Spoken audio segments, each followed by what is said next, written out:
Oke, terima kasih para pendengar semua, balik lagi bersama saya Mas Daeng.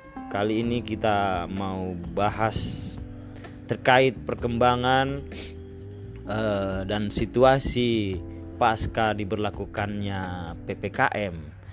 Apa sih dampak yang terasa bagi para pekerja di sektor-sektor yang kita sering dengar akhir-akhir ini? Ada sektor kritikal, ada esensial gitu. Nah, saya sudah bersama Bro Anda. Bro Anda ini salah satu pegawai di sektor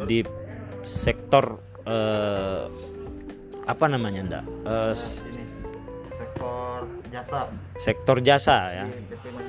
Itu jasa itu, kalau Anda ini pekerjaannya apa Anda? Maksudnya kalau kita lihat nih ada dua kan yang sering diomongin di media-media itu kan, ada esensial, ada kritikal.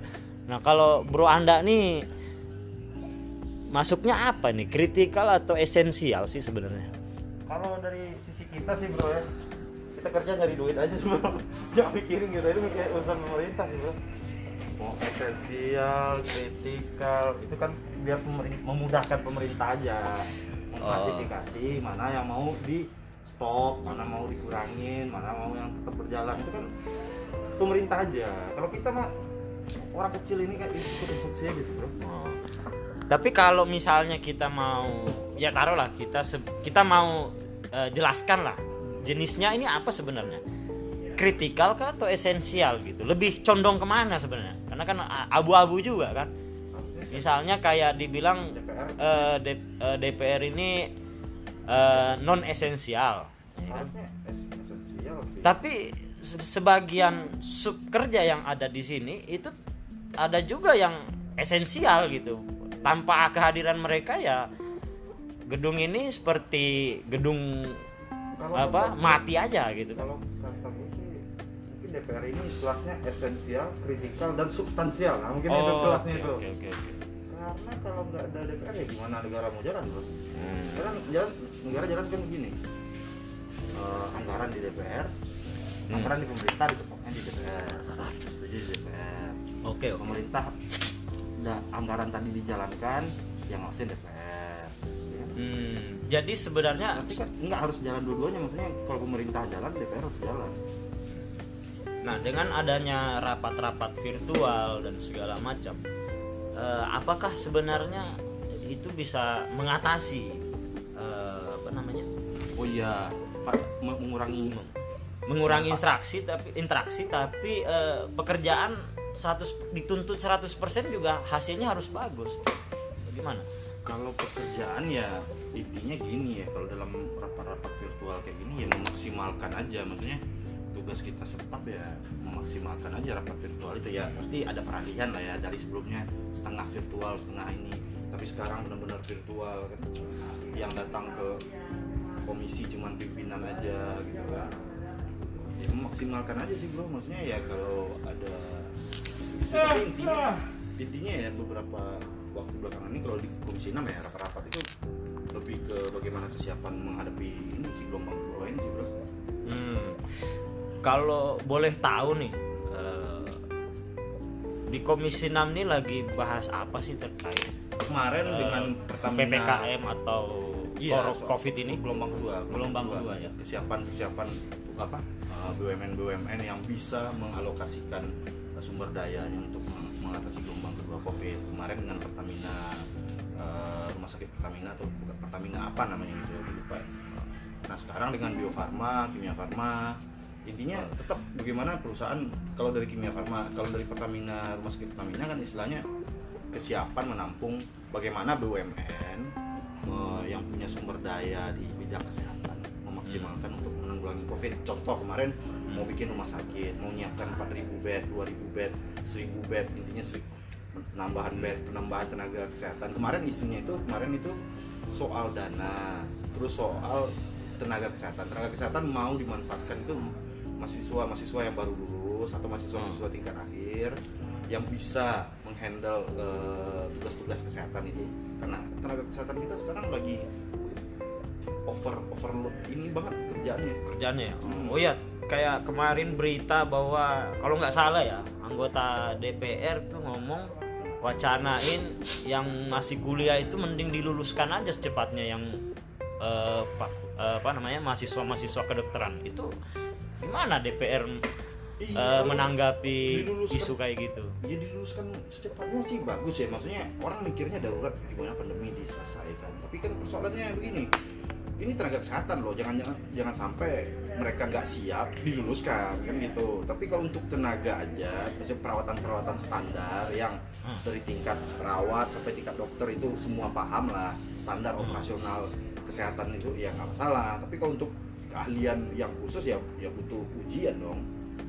Ya tapi kan nggak bisa dilulusin gitu aja dong. Tapi dalam kondisi seperti ini kan kondisi perang ini, kondisi yang serba tidak bisa diprediksi gitu kan. Nah dalam kondisi perang itu jangankan jangan sampai ya aspek-aspek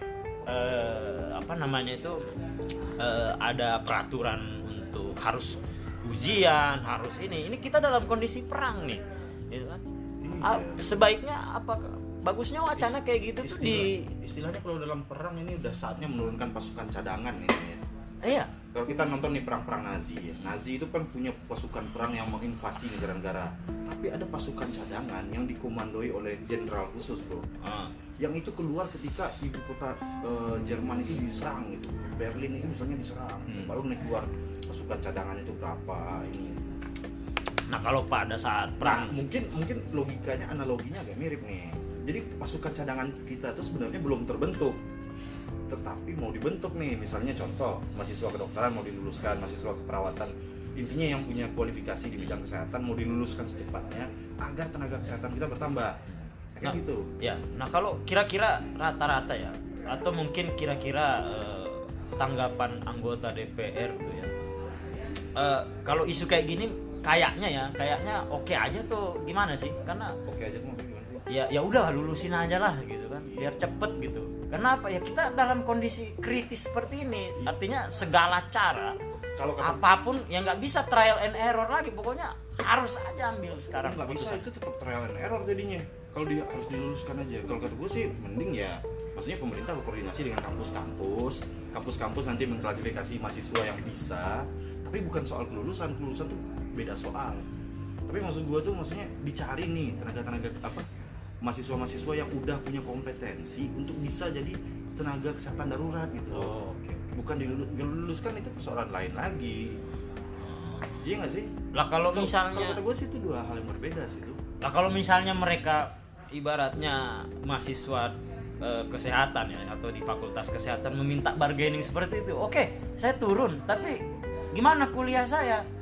Gimana ujian saya akhirnya harus fokus selesaikan kemanusiaan dulu atau mengejar gelar dulu. Kemanusiaan dulu.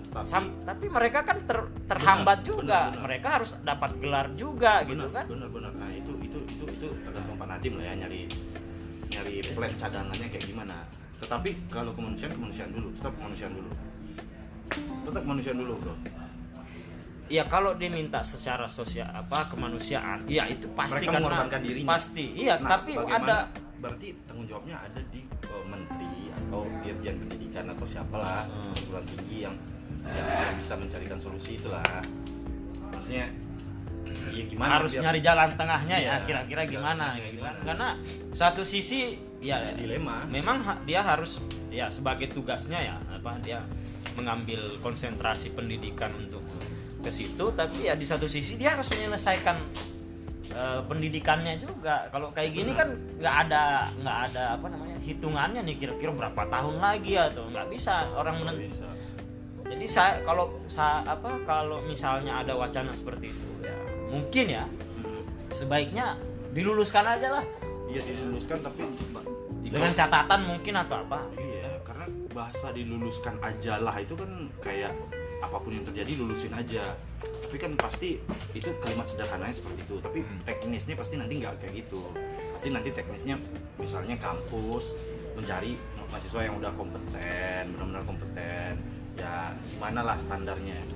Kalau itu kita nggak tahu terlalu detail juga, maksudnya kita nggak perlu juga kan. Oke. Kita coba ke pembahasan lain nih. Kalau tapi masih dalam suasana Covid. Komisi 6 dalam hal ini membahas apa, Bro? Iya, bagaimana alokasi dana tadi, Bro. Untuk intinya gini, Bro, kesiapan intinya Komisi 6 itu kan membawahi BUMN, Kementerian BUMN. Nah, bagaimana BUMN ini kan istilahnya perusahaan-perusahaan yang punya sumber daya lah, Bro. Kebanyakan kayak Pertamina itu punya rumah sakit, yang lain punya fasilitas-fasilitas kesehatan. Bagaimana itu dimaksimalkan untuk meminimalisir dampak dari gelombang kedua ini. Tapi persoalan yang paling banyak yang gue lihat itu ya tetap di tenaga kesehatan, kekurangan tenaga kesehatan, kekurangan tempat tidur, fasilitasnya, sama kekurangan biaya, Bro. Jadi orang nih lagi, maksudnya ini biaya diambil dari mana? Ini intinya kebijakan soal pembiayaan aja. Jadi BUMN ini sekarang kira-kira kurang biaya apa gimana? Pasti kalau kita bicara kurang biaya, kita nggak bisa nggak sesederhana itu juga. Maksudnya kurang biaya itu ada biaya-biaya yang peruntukannya lain, tetapi karena sekarang kan kebanyakan kayak Pak Jokowi udah ngomong juga kan, kayak proyek yang lain dihentikan dulu, kita fokus ke Covid ya. Covid dulu, penanggulangan Covid dulu, dan ya kayak gitulah intinya sumber daya yang bisa ini. Tapi intinya kan tetap pembiayaan itu kan butuh ini, Bro, administrasi yang jelas gitu. Nggak bisa kan, maksudnya dari satu perusahaan terus ada duit nih segini ambil aja, kan nggak bisa kayak gitu. Ya tapi BUMN ini kan perusahaan negara kan. Benar. Negara. Nah, Bukan perusahaan negara. Milik Badan negara. usaha milik negara. Induknya sekarang atau negaranya ini sekarang menghadapi situasi seperti ini. Bagi saya ya, kebiasaan birokrasi atau kebiasaan swasta. Ya, karena ini kan walau bagaimanapun meskipun dia perusahaan milik negara, tapi dia pasti punya prosedur yang mirip-mirip swasta lah, ya kan, kira-kira. Iya, karena dia ini Karena kan bisnis. bergeraknya core-nya di bisnis. Apakah anggota DPR di Komisi 6 ini tidak mendorong para stakeholder yang ada di BUMN ini untuk ayolah Pak, jangan mikir perusahaan dulu gitu. Untung rugi kita sekarang dalam keadaan seperti ini, ya. Apa ada nggak cara yang perlu dipercepat gitu kan? Iya, Komisi 6 lagi melaksanakan itu, Bro. Tapi nggak semua BUMN juga, maksudnya BUMN yang punya kemampuan untuk di fasilitas kesehatan. Contoh sekarang lagi rapat dengan Indofarma, Kimia Farma, Bio Farma, sama Papros. Kesiapan mereka dalam segi obat-obatan. Tapi kan obat-obatan itu kan butuh ini juga. Contoh nih kemarin yang rumah sakit Pertamina itu ya, bukan rumah sakit Pertamina apa namanya? Ini gue cari dulu ya. Pertamina Bina Medica. Mereka tuh memberikan ini, Bro, ada di aplikasinya itu obat-obatan, paket obat-obatan, paket medisin itu. Tetapi itu tetap nggak gratis karena mereka ngomong begini, ya kita mendapatkannya nggak gratis gitu. Nah, gimana kita bisa ngasih gratis ke masyarakat? Tetapi kata mereka, kita meminimalisir faktor bisnisnya di situ. Jadi istilahnya mungkin ngambil keuntungan tuh nggak banyak gitu, Bro.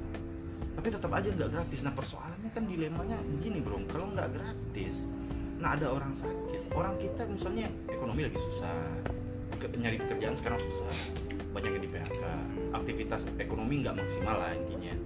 Nah, orang untuk beli obat ratusan ribu itu kadang akhirnya mereka ya pakai obat seadanya. Iya, tapi kan gini, ya itu kembali lagi persoalan tadi bahwa BUMN ini bagaimana sih menyikapinya? Karena gini, terakhir itu yang sempat viral kemarin anggota DPR juga dari PDIP itu kan ngomong bahwa negara tidak boleh berbisnis dengan rakyat. Itu Idealnya kalimat pamungkas lah kalau bisa saya artikan gitu kan. Itu menarik banget gitu bahwa ya kalau BUMN masih memikirkan soal untung, ya itu sama aja sih ngomongnya kalau negara tuh berbisnis dengan rakyat, karena konsumennya memang rakyat, siapa lagi konsumennya? Iya, kalau itu kita beda bro. Kalau kita bicara BUMN tidak berbisnis, hancur nanti BUMN-nya. Itu lain soal bro, kata gue bro. Negara tidak berbisnis dengan rakyatnya, maksudnya jangan mengurangilah beban masyarakat ya. Intinya faktor bisnisnya ya ditekan dulu, tapi bukan berarti nggak berbisnis. Kalau BUMN nggak berbisnis, hancur BUMN itu bro, hancur BUMN, kacau negara kita. Nanti bayangin aja utang negara sekarang berapa. Nah BUMN kan membantu pemasukan lah, itu istilahnya kan, ada kekas negara masuk keuntungannya. Memang tujuan BUMN kan itu. Nah kalau Komisi 6 nggak memanggil yang ini nggak sih untuk vaksin Nusantara ini? Itu kan beda lagi ya, belum lah. Nggak, kalau ke arah situ ya belum ada isu. Sekarang yang paling inti ini Komisi 6 itu ya soal kesiapan BUMN yang punya daya di bidang kesehatan. Intinya bagaimana kontribusinya untuk mengurangi gelombang kedua ini. Contoh sekarang kan dengan obat-obatan tuh, BUMN obat-obatan tuh, holding farmasi lah istilahnya kan. Iya, karena kasus kemarin juga sempat hangat juga tuh ya soal salah satu perusahaan BUMN juga kan, Kimia Farma ini kan. Di BUMN, di Kimia Farma, Indofarma, Pros itu BUMN. Nah sekarang kita kan ini lagi rapat lagi berlangsung nih. Gue nggak nonton rapat kan, bagaimana perkembangannya, bagaimana kesiapannya. Tapi intinya gini, sekarang kita punya sumber daya ya dimanfaatkan untuk menanggulangi gelombang kedua. Ya kan istilahnya gelombang kedua ini ujian loh. Soalnya kan di negara-negara lain ada juga gelombang ketiga. Oh sudah ada gelombang ketiga? Nah, ada gelombang ketiga. Nah kalau seandainya Indonesia nggak siap dengan gelombang kedua ini, seandainya nanti ada gelombang ketiga, wah lebih kacau lagi bro. Benar-benar ini ya, karena Malaysia aja contohnya, Malaysia lumayan disiplin mereka, udah susah kayak gitu bro. Apalagi Indonesia nih sekarang nih, kita lihat aja bro PPKM, tapi ente kan ngerasain, ente di luar jalanan masih padat, orang masih ramai lalu lalang beraktivitas. Ya itu kan persoalan bakul juga kan, jadi Itu intinya bakul tadi, maksudnya sebenarnya kan masyarakat ini kan kalau kita bicara mungkin di level bawah mungkin ya, masyarakat level yang artinya yang pedagang yang stok pagi habis sore itu kan, itu yang paling terkena gitu. Bagi yang kalau harian yang harian. Nah biasanya kan kalau mungkin mereka ya disuruh lockdown sih mau aja gitu. Tapi pertanyaannya kebutuhan hariannya ini siapa yang gimana menutupi solusinya gitu kan? Sementara perut ya nggak bisa di lockdown juga ya, kecuali perut bisa di lockdown ya bisa. Kalau udah urusan perut, orang aja perang gitu, bisa berani perang gitu. Kalau urusan perut itu memang berbahaya. Oke, terima kasih atas bincang-bincang itu tadi, sedikit info ya terkait gimana sih DPR dalam hal ini itu Komisi 6 itu berdiskusi atau rapat dengan mitra komisinya untuk bagaimana secepatnya menanggulangi lah atau bagaimana mengurangi lah dampak-dampak dari kebijakan-kebijakan yang terjadi, efek dari PPKM ini yang ada di Indonesia. Terima kasih semuanya, saya ucapkan Assalamualaikum warahmatullahi wabarakatuh.